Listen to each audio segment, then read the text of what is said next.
Halo, kenalkan nama aku Nelia Putri. Aku bakal jelasin kalian tentang minoritas Basque di Prancis. Nah, yang pertama kita bakal ngejelasin profil minoritas ini.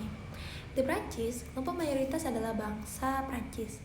Bahasa Prancis menjadi salah satunya bahwa bahasa ini resmi negara dan digunakan dalam seluruh sistem pemerintah, pendidikan, serta layanan publik.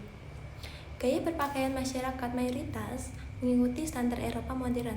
Nah, sedangkan pakaian tradisional hanya dikenakan pada festival atau perayaan budaya tertentu.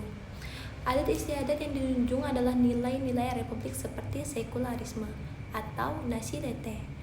Individualisme ini kewarganegaraan dan prinsipnya satu bangsa, satu bahasa. Unsur budaya lain yang dominan mencakup kuliner, seni, sastra, hukum, Napoleon, dan sistem simbol-simbol negara.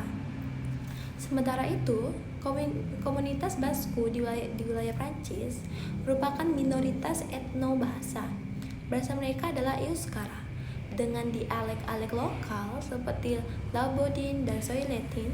Pakaian tradisional khasnya seperti tapela dengan menggunakan topi dan pakaian merah putih pada festival rakyat masih digunakan dalam kegiatan budaya adat istiadat mereka.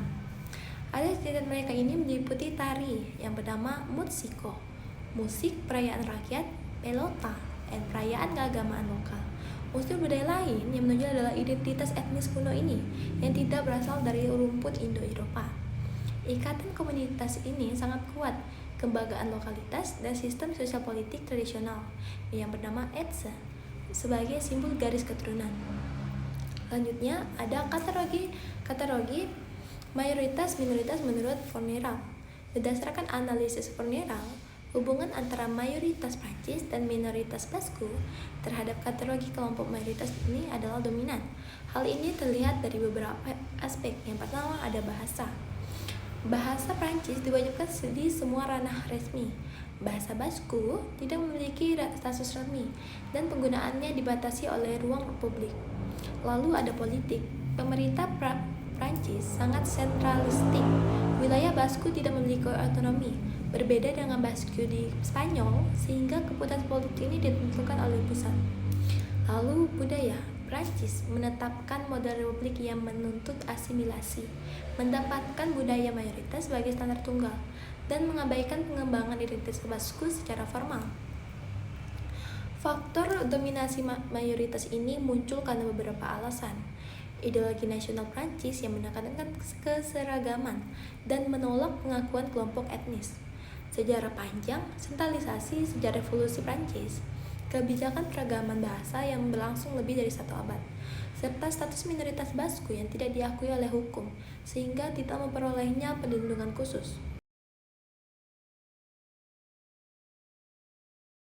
Walaupun konflik Basque di Prancis ini relatif ringan dibandingkan Spanyol, beberapa ketegangan sering terjadi, seperti demonstrasi, menuntutnya penggunaan bahasa Basque, gerakan separatisme kecil, dan aksi radikal oleh kelompok Iparetakat pada 1970-an sampai 1990.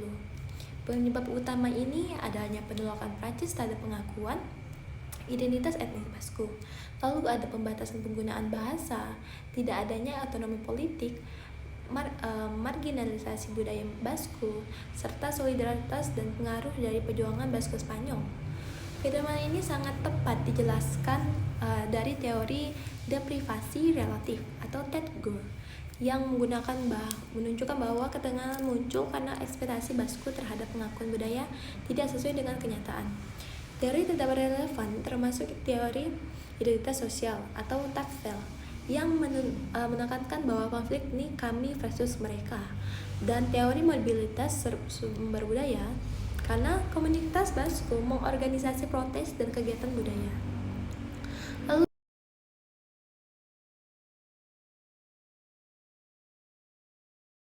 di Prancis ini, proses dominan adalah state building karena pemerintahnya fokus membangun kesatuan institusi negara dan membangunkan bahasa, hukum, serta administrasi pusat. Nah, contohnya termasuk sentralisasi pemerintah di Prancis. Di Paris, standarisasi bahasa Prancis melalui pendidikan dan birokrasi, kebijakan yang tidak mengakui identitas etnis, dan kontrol terhadap kurikulum sekolah. Unsur national building muncul hanya sekedar batasan, hingga misalnya melalui dukungan sekolah bilingual, promosi budaya lokal melalui festival atau pariwisata, dan desentralisasi administrasi terbatas. Nah, namun secara keseluruhannya integrasi ini mengikuti model asimilasi, bukan pengakuan multikultural.